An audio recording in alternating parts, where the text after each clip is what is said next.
پیاری سی آنکھوں کو اریحا کا پیار برا اداب۔ بہت ہی پیاری کہانی آپ کی سماعتوں کے نام۔ ابو کے بعد امی اور میں اکیلے رہ گئے۔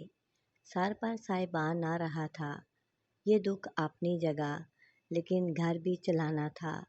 میں گریجویشن میں تھی، ملازمت کرنا چاہتی تھی۔ امی ملازمت سے روکتی تھیں۔ وہی گھسی پٹی بات کہ زمانہ خراب ہے۔ امی سے میں کہتی زمانہ خراب ہے نا، تو میں تو خراب نہیں، آپ مجھے سروس کرنے دیں۔ یہ جو 4 پیسے ابو کی جمع پونجی کے رہ گئے ہیں، یہ بھی 4 دنوں میں ہی ختم ہو جائیں گے۔ اس کے بعد ہم کیا کریں گے؟ تب بھی تو مجھ کو سروس ڈھونڈنی پڑے گی، تو ابھی کیوں نہیں؟ بڑے جتن سے امی کو منایا اور ایک سہیلی کے توسط سے جاب مل گئی، جہاں فاریہ نوکری کرتی تھی۔ اس نے اپنے باس سے میری سفارش کی۔ خوش قسمتی سے ایک اسامی خالی تھی، جس پر انہوں نے کسی خاتون کو ہی تعینات کرنا تھا۔ یوں میں نعمت خان کی سیکرٹری لگ گئی، جو خود بھی نئے نئے اس محکمے میں تعینات ہوئے تھے اور پشاور سے آئے تھے۔ نعمت بہت سنجیدہ اور کم گو تھے، ہر ایک سے اخلاق سے ملتے، لیکن اپنے آفس میں کام کرنے والی لڑکیوں سے بہت کم بات کرتے تھے، تاہم ان سے عزت سے پیش آتے تھے۔ ان کی یہی بات مجھے پسند تھی، میں بھی دل ہی دل میں ان کی عزت کرنے لگی تھی۔ نعمت خان بہت خوبصورت تھے، سرخ و سفید رنگت، دراز قد، نیلی آنکھیں، باوقار شخصیت، جوانی میں سیاہ داڑھی ان کے چہرے پر خوب سجتی تھی۔ رکھ رکھاؤ سے کسی اعلیٰ خاندان کے چشم و چراغ معلوم ہوتے تھے۔ اس دفتر میں چونکہ ایک طرح سے میں بھی ان کی معاون کے طور پر کام کر رہی تھی، تبھی ان کے ساتھ میرا زیادہ واسطہ رہتا تھا۔ ان کے ساتھ کام کرتے 2 سال گزر گئے۔ 2 سالوں میں ایک دن بھی انہوں نے کوئی ایسی بات نہ کی کہ جو مجھے بری لگی ہو۔ وہ میرا اس قدر خیال کرتے تھے جیسے میں ان کے گھر ہی کی خواتین میں سے ہوں۔ ان کی بلند اخلاقی نے میرے دل میں ان کے لیے محبت کی ایسی جوت جگا دی جو مجھ کو اندر ہی اندر موم بتی کی طرح پگھلانے لگی۔ نعمت خان کی سنجیدگی اور شرافت کے سامنے عمر بھر بھی اس بات کی جرات نہ کر سکتی تھی کہ اپنے دل کی بات اس پر ظاہر کر سکوں۔ اس کے باوجود میری عبادت میں خود بخود یہ دعا شامل ہو گئی کہ خداوند مجھ کو نعمت خان کی شریک حیات بنا دے۔ انہی دنوں میری والدہ سخت بیمار ہو گئیں اور مجھ کو چند روز ان کی تیمارداری کی خاطر چھٹی لینا پڑی۔ ایک ماں کی ذات ہی اس دنیا میں میرا واحد سہارا تھی۔ انہوں نے میری خاطر بیوگی کاٹی اور اب وہ شدید بیمار تھیں۔ ڈاکٹر نے بتا دیا کہ تھوڑے دنوں کی مہمان ہیں۔ ایک روز امی کی طبیعت زیادہ خراب تھی۔ میں نے دفتر فون کیا اور اپنے باس سے چھٹی مانگی۔ انہوں نے والدہ کی طبیعت کے بارے میں پوچھا تو میں نے پھوٹ پھوٹ کر رونے لگی۔ نہ جانے کیسے ان سے کہہ دیا کہ نعمت صاحب، والدہ تو میرا ساتھ چھوڑ کر جا رہی ہیں، اب میں ان کے بغیر کیسے جیوں گی؟ میرا ان کے سوا اس دنیا میں کوئی نہیں ہے۔ انسانی ہمدردی کا اولین تقاضا تھا کہ ایسے حالات میں جبکہ میری ماں بستر مرگ پر تھیں، افسر میری دلجوئی کو آتے۔ مجھے نعمت سے اس بات کی توقع تھی کہ وہ مہربان آفیسر ہے، لہٰذا وہ آئے بھی۔ امی جان سے میں اکثر نعمت خان کی تعریفیں کیا کرتی تھی، ہر روز ایک ایک بات کی تفصیل ان کو بتاتی جو نعمت کے بارے میں ہوتی۔ امی جان یوں غائبانہ طور پر میرے اس افسر کو اچھی طرح جانتی تھیں۔ جب نعمت صاحب کو علم ہوا کہ ہم ماں بیٹی کو تو ایمبولینس کر کے دینے والا بھی کوئی نہیں ہے، تو وہ روز شام کو امی کی عیادت کو آنے لگے۔ ایک روز امی نے نعمت صاحب سے کہا کہ بیٹا، میرے بعد میری بچی کا کوئی نہیں، مجھ کو اس کی بہت فکر ہے، میرے بعد تم اس کا خیال رکھنا، مجھ سے وعدہ کرو کہ خیال رکھو گے۔ ایک مرنے والے کی التجا کو اس وقت تو کوئی بھی نہیں ٹھکرا سکتا، لہٰذا انہوں نے بھی جی کہہ کر سر کو جھکا لیا۔ یوں باتیں کرتے کرتے نعمت صاحب کے سامنے ہی میری ماں کی روح قفس انصری سے پرواز کر گئی۔ نعمت خان نے جس طرح میری ماں کی تجہیز و تکفین میں حصہ لیا، کوئی بھی نہیں کہہ سکتا کہ امی جان کا کوئی بیٹا نہیں تھا۔ اگر اپنا بیٹا بھی ہوتا تو اس سے بڑھ کر نہ کرتا۔ اب میرے یہ افسر صاحب اچھی طرح سے میرے مسائل سے واقف ہو چکے تھے۔ میں اب تنہا امی جان کے بغیر اس گھر میں اکیلی نہ رہنا چاہتی تھی۔ وہ میرے اس مسئلے سے کبھی واقف تھے، پریشان تھے، کیا کریں اور کیسے مجھ کو اس پریشانی سے نکالیں۔ وہ خود اپنے گھر اپنے شہر سے دور تھے، کرائے پر رہ رہے تھے، وہ بھی اکیلے، غیر شادی شدہ تھے، مجھ کو اپنے گھر میں نہیں رکھ سکتے تھے۔ دوسرا حال یہ تھا کہ میں اپنے کسی رشتہ دار کے گھر رہوں یا پھر نعمت خان کے کسی واقف کار کے ہاں جن کی فیملی ساتھ رہتی ہو، اس سے التجا کریں کہ وہ میرا اپنے گھر میں رہنے کا بندوبست کر دیں۔ انہوں نے مجھ سے کچھ کہا، تم چاہو تو میں اپنے ایک دوست سے بات کروں جس کی فیملی ساتھ ہے، تم ان کے ساتھ رہ لو۔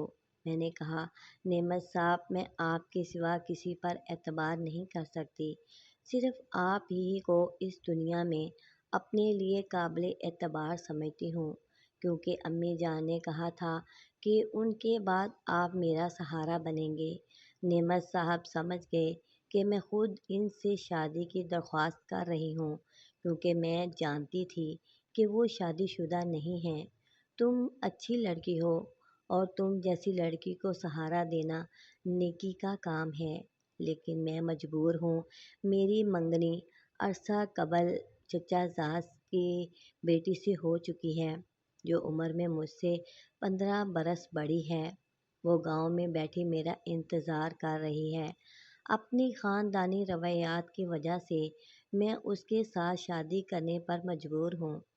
میں بغیر ٹھوس وجہ کے اس سے شادی سے انکار نہیں کر سکتا، مثلاً یہ کہ اس کے کردار میں کمی ہو، لیکن یہ بھی نہیں ہے وہ بد چلن نہیں ہے، بلکہ باکردار اور نیک چلن ہے۔ میں بچپن کے اس بندھن کا پالن کرنے پر مجبور ہوں۔ یہ ہماری خاندانی روایات ہیں۔ ہمارے یہاں منگنی بھی نکاح کے بندھن جیسی ہوتی ہے۔ آپ کی منگیتر آپ سے 15 برس بڑی ہے، پھر بھی آپ اس سے شادی کرنے پر راضی کیوں ہیں؟ کیا یہ شادی بے جوڑ نہیں ہے؟ وہ دیہاتی ہے، پڑھی لکھی بھی نہیں ہے، خدارا کچھ تو سوچو۔ آپ کہیں مجھ سے انکار کرنے کا تو نہیں سوچ رہے، ایسی کہانی نہیں بنا رہے کہ جس پر یقین کرنا محال لگ رہا ہے؟ ہرگز نہیں، میں حرف بہ حرف سچ کہہ رہا ہوں۔ میں واقعی تم سے شادی نہیں کر سکتا۔ اس طرح صاف صاف انکار سن کر مجھ کو صدمہ ہوا اور میں بیمار پڑ گئی، دفتر بھی نہ جا سکی۔ اس پر ستم یہ کہ محلے کا ایک گنڈا مجھ کو اکیلے رہتے پا کر میرے پیچھے لگ گیا۔ پڑوسی اچھے تھے، میرا ساتھ دے رہے تھے، لیکن کب تک؟ ایک دن پڑوسی کے ہاتھ میں نے دفتر میں چھٹی کی درخواست بھجوائی۔ نعمت خان نے اس سے میرا حال احوال دریافت کیا۔ اس نے تمام احوال بتا دیا کہ کس طرح میں نے اکیلی اور مجبور ہوں، بیمار ہوں، اوپر سے محلے کا ایک بدمعاش مجھے ہراساں کرتا ہے۔ اکیلی دیکھ کر ایک بار گھر میں بھی دیوار پھلانگ کر گھس آیا اور پھر اس نے کوشش کی میری عزت کو خراب کرنے کی، پر وہ پڑوسیوں نے دیکھ لیا اور عین وقت پر اس کی گردن دبوچ لی۔ یہ تمام احوال سن کر نعمت صاحب واقعی بہت پریشان ہوئے، کیونکہ ان کے انکار کی وجہ سے ہی میں بیمار ہوئی تھی۔ گھر پر وہ مجھے دیکھنے آئے اور میری حالت کے پیش نظر مجھے اسپتال داخل کرا دیا۔ میری حالت دیکھ کر ان کے ضمیر نے انہیں مجبور کر دیا کہ وہ مجھ کو حقیقی معنوں میں سہارا دیں۔ انہوں نے ڈھارس دی، کہا کہ تم اچھی ہو جاؤ تو میں تم کو یقینی حقیقی سہارا دوں گا، اس کے بعد جو بھی ہوگا ہم بھگت لیں گے۔ ان کے دلاسے نے دوا سے زیادہ کام کیا۔ میں جلد صحت یاب ہو گئی، تب انہوں نے اپنا وعدہ پورا کیا اور مجھ سے نکاح کر کے اپنے مکان میں لے آئے۔ انہوں نے واقعی صحیح کہا تھا، کیونکہ مجھ سے شادی کے بعد اب وہ گاؤں نہیں جا رہے تھے۔ گھر سے کئی خط آئے، انہوں نے بہانہ کر دیا۔ 2 سال گھر نہ گئے۔ ہم خوشگوار ازدواجی زندگی گزار رہے تھے، لیکن ایک فکر تھی جو مسلسل ان کو لاحق تھی۔ وہ ایک سرحدی گاؤں سے تعلق رکھتے تھے اور اپنے گاؤں یوں نہ جاتے تھے کہ وہاں ان کی منگیتر شیزہ ان کے انتظار میں تھی۔ ان کی برادری ان کی منتظر تھی۔ وہ آئیں تو ان کی شادی شیزہ سے کرا دی جائے۔ اس ڈر سے یہ والدین سے ملنے بھی گاؤں نہیں جا رہے تھے۔ ان کی والدہ کے خط آتے تو لکھ بھیجتے کہ چھٹی نہیں ملتی، جو ہی چھٹی ملے گی آ جاؤں گا۔ ایسے بہانے اور کب تک چلتے؟ وہ یہ بھی نہ چاہتے تھے کہ ان کے گھر پر میرے اور ان کے نکاح کا راز کھل جائے۔ کہتے تھے کہ راز کھل گیا تو ان کے رشتہ دار ہی ان کی جان کے دشمن بن جائیں گے، کیونکہ ہم قبائلی جو قول دیتے ہیں اس کو پورا کرتے ہیں، اس سے پھرتے نہیں۔ نعمت خان نے بتایا کہ میرے والد نے میرے چچا کو قول دیا تھا کہ وہ شیزہ کو اپنی بہو بنائیں گے، تو مجھ کو اپنی منگیتر سے شادی کرنا ہی پڑے گی، چاہے وہ بوڑھی ہی ہو چکی ہو۔ اب وہ کسی اور کی بیوی نہیں بن سکتی، یہ ہمارا رواج ہے۔ ایک دن میں پڑوسن کی بچی کی سالگرہ کی تقریب سے لوٹی تو دیکھا کہ نعمت خان کے کچھ رشتہ دار ان سے اصرار کر رہے تھے کہ ہمارے ساتھ گاؤں چلو۔ انہوں نے نعمت خان کو اس قدر مجبور کیا کہ انہیں رخت سفر باندھنا ہی پڑا، لیکن وہ مجھ کو ساتھ نہ لے جانا چاہتے تھے، جبکہ میں ان کو تنہا گاؤں جانے دینا نہ چاہتی تھی۔ میرا خیال تھا کہ اگر میں ان کے ہمراہ ہوں گی تو وہ لوگ بھی اپنا فیصلہ بدلنے پر مجبور ہو جائیں گے اور نعمت خان کو دوسری شادی پر مجبور نہ کریں گے۔ میں بھی منت سماجت کر کے ان کو روک لوں گی کہ وہ میرے شوہر کی دوسری شادی کر کے ہماری پرمسرت زندگی کو برباد نہ کریں، جبکہ نعمت خان آخری وقت تک منع کرتے رہے کہ تم مت چلو ورنہ وہاں حالات اور زیادہ خراب ہو جائیں گے۔ مجھ کو وہاں لے جا کر گاؤں میں پابند کرنے کی یہ ایک چال نہ بن جائے۔ جو لوگ ان کو لے جا رہے تھے ان میں 2 نعمت خان کے اپنے سگے بھائی اور تیسرا شخص اس کی منگیتر شیزہ کا بھائی تھا۔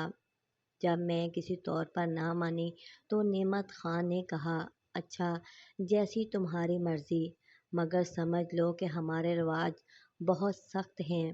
یہ لوگ میری شادی میری منگیتر سے ضرور کریں گے، خواہ تم وہاں موجود ہو یا نہ ہو۔ یہ لوگ اس بات کی پرواہ نہیں کریں گے۔ واقعی ایسا ہی ہوا۔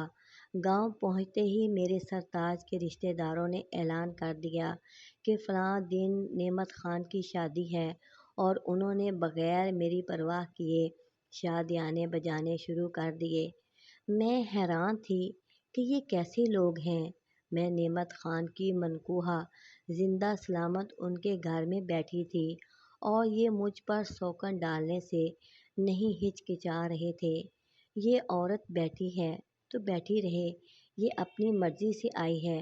وہ جو نعمت خان کی منگیتر بچپن سے بیٹھی اس کے انتظار میں بوڑھی ہو رہی ہے، حق تو اس کا ہے۔ یہ نکاح تو ضرور ہوگا، پھر نعمت خان کی مرضی کے بغیر ہو۔ وہ اپنی منکوحہ کو ساتھ لے جائے یا نہیں چھوڑ جائے، اس پر کسی کو اعتراض نہ ہوگا۔ میں نے مارے تجسس کے نعمت خان کی منگیتر کو دیکھا جس کا نام وہ شیزہ لے رہے تھے۔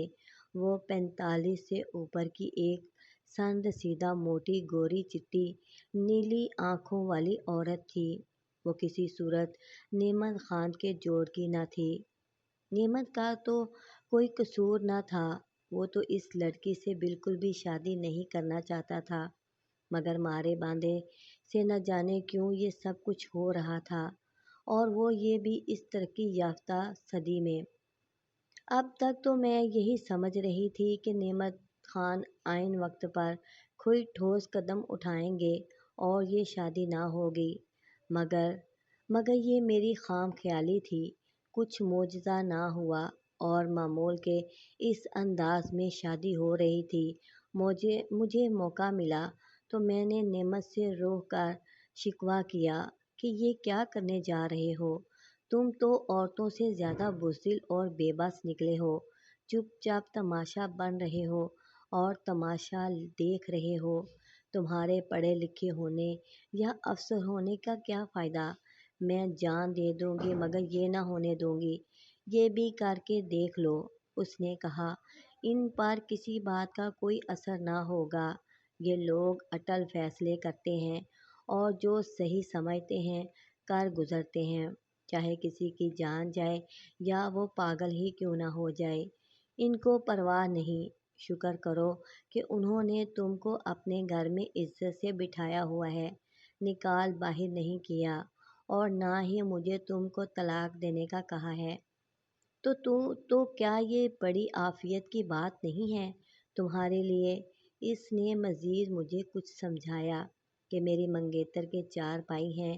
اگر میں نے شادی سے انکار کیا تو ان کی بندوقوں کی نالیاں میرے سینے پر ہوں گی، وہ نسل در نسل ہمارے دشمن ہو جائیں گے۔ میری جان لے کر ہی یہ قصہ ختم نہیں ہوگا۔ ہمارے بڑے چھوٹے بچے سبھی اس خونخوار معرکے کی لپیٹ میں آ جائیں گے۔ تم ہمارے قبیلے کی روایات کو نہیں سمجھ سکتی۔ میں نے کہا تھا ہم بھاگ نکلتے ہیں۔ یہ بھاگنے والوں کو پیٹھ دکھانے والے کہتے ہیں۔ یہ ان کی عزت نہیں کرتے۔ میں زندگی بھر نہ پھر گاؤں آ سکوں گا اور نہ اپنوں سے ناطہ رکھ سکوں گا۔ ہماری گفتگو میرے بڑے جیٹھ نے سنی اور اس نے جا کر نعمت کے سالوں سے بات کی۔ انہوں نے کہا کہ ان کو بھاگنے کی ضرورت نہیں ہے۔ شادی کرنے کے بعد ہماری طرف سے اجازت ہوگی کہ نعمت خان واپس اپنی شہری بیوی کے ساتھ چلا جائے۔ اگر ہماری بہن کو نہیں لے جانا چاہے گا تو ہم اس کو مجبور نہیں کریں گے۔ مرد کئی شادیاں کرتے ہیں، یہ کوئی جرم کی بات نہیں ہے، لیکن اس نے اگر ہماری بہن سے نکاح نہ کیا تو یہ جرم تصور ہوگا اور ہم اس کا بدلہ ضرور لیں گے۔ کوئی چارہ نہ دیکھ کر مجھ کو صبر کا گھونٹ پینا پڑا۔ میری آنکھوں کے سامنے نعمت خان دولہا بنا۔ اجلا عروسی میں گیا، دھوم دھام سے شادی ہو گئی۔ 3 دن میں سسکتی رہی۔ ساس نے مجھے دلاسا دیا، مجھے اپنے پاس اپنے کمرے میں سلایا۔ چوتھے دن ہم نے تیاری باندھ لی اور شہر کو روانہ ہوئے۔ نعمت خان کی نئی دلہن اس کے ساتھ نہیں تھی۔ مجھے اور نعمت کو میری سوکن کے بھائیوں اور میرے دیوروں نے رخصت کیا۔ وہ کافی آگے تک گاڑیوں میں ہمارے ساتھ آئے اور الوداع کہا۔ تب نعمت خان نے کہا کہ دیکھو، میں نے کہا تھا کہ ساتھ مت چلو۔ یہ سب ہنگامہ مکتا کر میں واپس تمہارے پاس آ ہی جاتا۔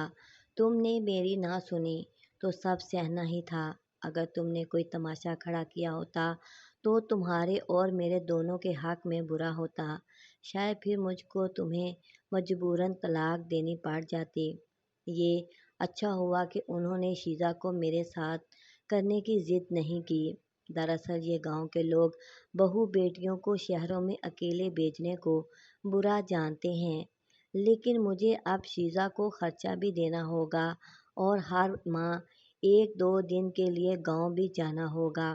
بولو کیا یہ تم کو منظور ہے؟ منظور ہے، میں نے کہا، کیونکہ نعمت خان میرا صاحبان تھا اور میں کسی حالت میں بھی ان کو کھونا نہیں چاہتی تھی۔